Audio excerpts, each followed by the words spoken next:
To get started with tethering, you'll need to hook your camera up to your computer using USB. It's best to use a USB cable that supports USB 2.0 or 3.0. This will make sure that once you press the shutter release button, the image is transferred to Lightroom as fast as possible.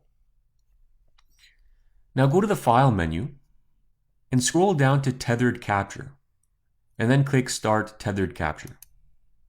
From the dialog box, we'll need to configure some settings for our capture. First, select a name for this tethering session. I'll call it tpics. Next, we can set how Lightroom names the capture files. There are a number of options here, and right above we can see a sample of what the file name will look like. I'm going to leave it as is. If you prefer a different file naming method, simply choose it from the menu. Since Lightroom will name the images sequentially, we can set the start value of the sequence. At the moment, it's set to 1, and I'll leave it as that. Now we need to decide the destination for these captures to be stored. If you don't select a location, the captures will automatically be saved in your Pictures folder. Let's go ahead and set the destination to the My Lightroom Photos folder that we'd created on our desktop.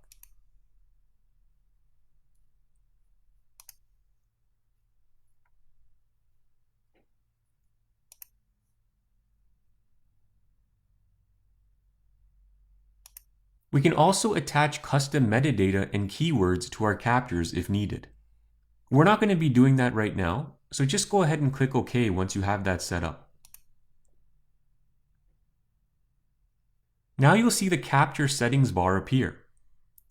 If Lightroom has detected your camera, the first thing you'll see is the camera model over here on the left. I'm using the Nikon D50-100. This is the session name directly below, tpics. We can see all the settings that are currently set on our camera. For example, I currently have white balance set to auto, ISO set to auto, and the shutter speed and aperture.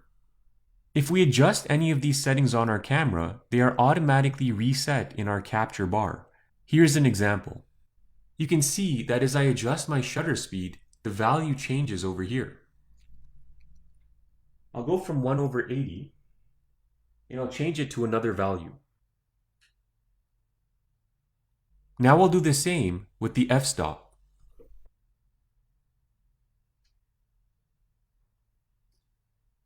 Under Develop Settings, we can apply one of several adjustment options that we discussed earlier. So for example, if we wanted Lightroom to automatically apply a black and white filter to each image that we capture through our camera, we could set it over here. If you'd like to change any of the capture settings we configured earlier, click the settings icon over here.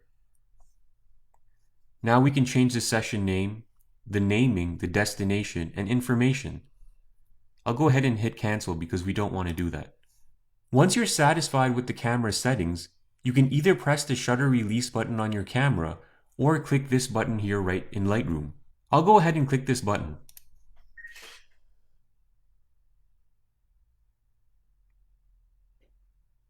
As soon as you click the shutter release, you'll see the image appear directly in your catalog. Since I'm shooting in RAW format, the images take a second to appear in Lightroom because they are larger files. Now from our Quick Develop panel, we can go ahead and set the white balance to something else as well. So if you want to change it from as shot, you can change it to daylight, or any of the other options available here. Once you change the white balance, click on this menu again and place a check mark next to same as previous. Now what Lightroom will do is it will apply any adjustments you've made in your Quick Develop panel to the image that you're about to capture. So watch what happens now when I take a new photo. You'll see that the white balance is set to the same white balance we used for the last image. And that's what the same as previous option allows you to do. Once the photos are in your catalog, you can work with them just like you would with any other image. You can see that Lightroom has created a folder in our My Lightroom Photos folder called tpics. That folder now has 3 images contained within it. Also, our All Photographs catalog now has 101 photos because the images that we just took have automatically been added to the catalog. Now I can go ahead and take this image into the Develop module,